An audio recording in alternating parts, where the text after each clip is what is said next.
Hi everyone, ಎಲ್ಲರೂ ಹೇಗಿದ್ದೀರಾ? ಇವತ್ತಿನ ವಿಡಿಯೋ ತುಂಬ ಇಂಟ್ರೆಸ್ಟಿಂಗ್ ಆಗಿರೋದ್ರಿಂದ ಎಲ್ಲಿ ಕೂಡ ಸ್ಕಿಪ್ ಮಾಡಬೇಡಿ. ವಿಡಿಯೋ ಇಷ್ಟ ಆಯಿತು ಅಂದರೆ ಲೈಕ್ ಮಾಡೋದನ್ನು ಮರಿಬೇಡಿ, ಶೇರ್ ಮಾಡಿ, ಸಬ್ಸ್ಕ್ರೈಬ್ ಮಾಡಿ. ಮತ್ತು ಇವತ್ತಿನ ವಿಡಿಯೋ ಸ್ಟಾರ್ಟ್ ಮಾಡೋಣಲ್ವಾ? Let's start today video. ಒಂದು ಕಾಲದಲ್ಲಿ ಮಧ್ಯಪೂರ್ವದ ಮರುಭೂಮಿಯ ಗಡಿಭಾಗದಲ್ಲಿ ಇರುವ ಒಂದು ಹಳ್ಳಿಯಿಂದ ಹೊರಟ ವಿಧವೆ ಹೆಂಗಸು ಸಾಯ್ದ ಗಂಡನ ನೋವಿನಿಂದ ಪಾರುಗೊಳ್ಳಲು ಹೊಸ ಊರಿನ ಕಡೆಗೆ ಹೊರಟಿದ್ಲು. ಅವಳ ಹೆಸರು ಜಂಗ್ನೀತ್. ಗಂಡನ ಅಗಲಿಕೆಯ ನಂತರ ಮನೆಯವರು ಅವಳನ್ನು ತಳ್ಳಿದ್ರು. 14 ವರ್ಷದ ಮಗಳ ಜೊತೆ ಮರುಭೂಮಿಯಲ್ಲಿ ನಡೆದ ಇರಬೇಕಾದ್ರೆ ಅವಳು ದಾರಿ ತಪ್ಪಿದ್ಲು. ಸೂರ್ಯ ತೀವ್ರವಾಗಿ ಹೊಳಿತಾ ಇದ್ದ. ಮರಳಿನ ಬಿಸಿ ಅವಳ ಕಾಲುಗಳನ್ನು ಸುಡ್ತಾ ಇತ್ತು. ನೀರಿಲ್ಲ, ಆಹಾರವಿಲ್ಲ. ಕಣ್ಣು ಮುಚ್ಚಿದ್ರೆ ಗಂಡನ ಒಂದು ನೆನಪು, ಕಣ್ಣು ತೆರೆದರೆ ಮಗಳ ಕಣ್ಣೀರಿನ ಚಿತ್ರ.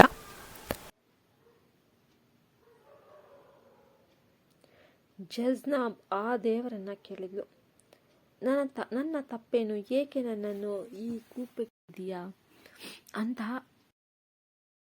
ಜೀವನದಲ್ಲೇ ದಾರಿ ತಪ್ಪಿದ್ದೇನಾ, ಏನಾಯ್ತು ನನಗೆ ಅಂತ ಗೋಳಾಡ್ತಾ ಇದ್ಲು. ಅಷ್ಟರಲ್ಲಿ ದೂರದಲ್ಲಿ ಕಾಣಿಸಿದ ಹಳೆಯ ಒಂದು ಚಿಕ್ಕದಾದ ಗುಡಿ, ಹಳೆಯ ಬಟ್ಟೆ ಒಂದು ಚಿಕ್ಕದಾದ ಚಾಪೆಯಿಂದ ಹಾಸಿಕೊಂಡು ಮೇಲೆ ಕುತ್ಕೊಂಡಿದ್ದ. ನಗುವಿನ ಹಿಂದಿದ್ದ ಹಗುರ ದರ್ಶನ. ಸಾಧು ಮೌನದಿಂದ ಅವಳನ್ನು ನೋಡಿ ಹೇಳಿದ್ರು, ನೀನು ಯಾರು, ಏಕೆ ಇಲ್ಲಿ ಬಂದಿದ್ದೀಯಾ? ಜಹನಾಬ್ ಅತ್ತ ಹಳೋದಕ್ಕೆ ಹೇಳ್ತಾಳೆ, ನಾನು ಒಬ್ಬ ವಿಧವೆ, ನನ್ನ ಬಳಿ ಮನೆ ಇಲ್ಲ, ಊರು ಇಲ್ಲ, ದೇವರು ಇಲ್ಲವ ಎನ್ನುವ ಸ್ಥಿತಿ ನಂದು.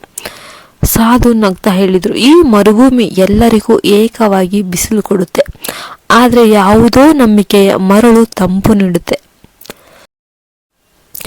ಅವರ ನಡುವೆ ಮಾತುಗಳು ಬೆಳೀತಾ ಹೋಯಿತು. ಜಹನಾಬ್ ತನ್ನ ಬದುಕಿನ ನೋವು, ತಳಮಳ, ಗಂಡನ ಚಿತೆಗೆ ಹಾಕಿದ ಹೂಗಳ ವಾಸನೆ, ಮಗಳ ಕಾಯ್ತನ ಎಲ್ಲವನ್ನ ಹಂಚಿಕೊಂಡ್ಲು. ಸಾಧು ಕೇಳುತ್ತಾ ಮೌನವಾಗಿ ಮಣ್ಣಿನಲ್ಲಿ ಕೆಲವು ರೇಖೆಗಳನ್ನು ಎಳೆಯುತ್ತಾ ಹೋದ್ರು.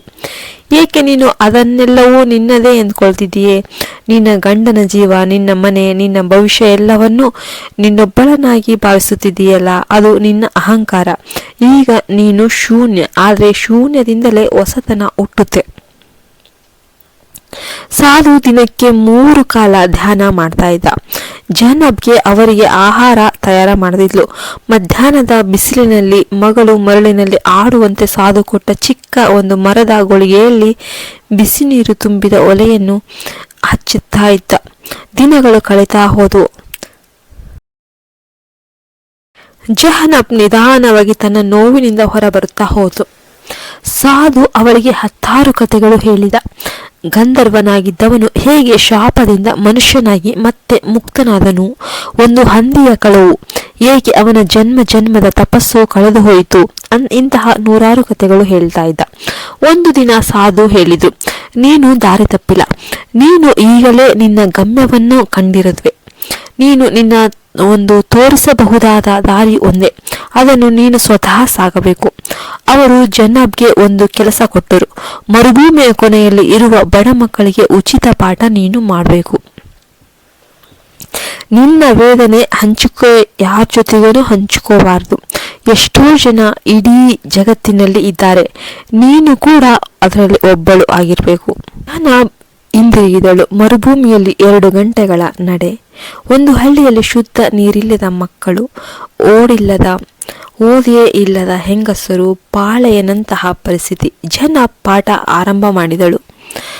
ಮೊದಲೇ ದಿನ 4 ಮಕ್ಕಳು ಇದ್ರು, ಇನ್ನು ನಂತರ 10 ಮಕ್ಕಳು, ಮುಂದೆ 60 ಮಕ್ಕಳು. ಅವರು ಅಕ್ಷರ ಬೆಳೀತಾ ಇದ್ದಂತೆ ಅವರೊಳಗಿನ ಖಿನ್ನತೆ ಕರಗುತ್ತಾ ಹೋಯಿತು. ಮಗಳು ಸಹ ಜೀವಿಯಾಗಿ ಬೆಳೆದಳು. ಜನಾಬ್ ಬಡವರ ಮನೆಗಳಲ್ಲಿ ಅಕ್ಕನಂತೆ, ತಾಯಿಯಂತೆ ಕೆಲಸ ಮಾಡ್ತಾ ಇದ್ಲು. ಸಾಧು ದೂರದಿಂದ ಇದನ್ನೆಲ್ಲವನ್ನ ನೋಡ್ತಾ ಇದ್ರು. ಒಂದು ದಿನ ಅವರು ಕಳುಹಿಸಿದ ದೂತನೊಬ್ಬ ಈ ಸಂದೇಶವನ್ನ ತಂದ. ಜನಾಬ್, ನೀನು ಈಗ ದಾರಿ ತಪ್ಪಿದವಳು ಅಲ್ಲ, ನಿನ್ನ ದಾರಿಗೆ ನೀನೇ ದಾರಿಯಾಗಿದ್ದೀಯ. ಮರುಭೂಮಿ ನಿನ್ನ ನಾಶ ಮಾಡಲು ಅಲ್ಲ, ನಿನ್ನ ಪುನರ್ಜನ್ಮ ಕೊಡಲು ಇತ್ತು. ಈಗ ಜಹನಾಬ್ ಹೆಸರನ್ನು ಆ ಹಳ್ಳಿ ಮಾತ್ರವಲ್ಲ, ಸುತ್ತಮುತ್ತಲ ಹಳ್ಳಿಗಳೂ ಗೌರವ ಕೊಡ್ತಾ ಇದ್ವು. ಮರುಭೂಮಿ ಈಗ ಖಾಲಿ ಮರಳಲ್ಲ, ಅದು ಜೀವತಿಕೆಯ ಒಂದು ನೆಲ. ಅವರು ಸ್ಥಾಪಿಸಿದ ಸಣ್ಣ ಶಾಲೆ ಈಗ ದೊಡ್ಡ ಶಾಲೆಯಾಗಿದೆ. ಈ ಈಗ ಅದು ಅನಾಥ ಮಕ್ಕಳ ಆಶ್ರಮವಾಯಿತು.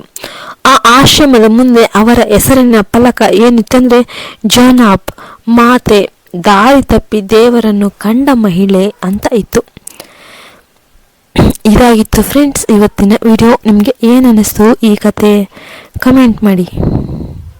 ಜೈ ಹಿಂದ್, ಜೈ ಭಾರತ್. ಮತ್ತೆ ನೀವು ಶ್ರೀರಾಮನ ಭಕ್ತರಾಗಿದ್ದರೆ ಜೈ ಶ್ರೀರಾಮ್ ಅಂತ ಕಮೆಂಟ್ ಮಾಡೋದನ್ನು ಮರಿಬೇಡಿ.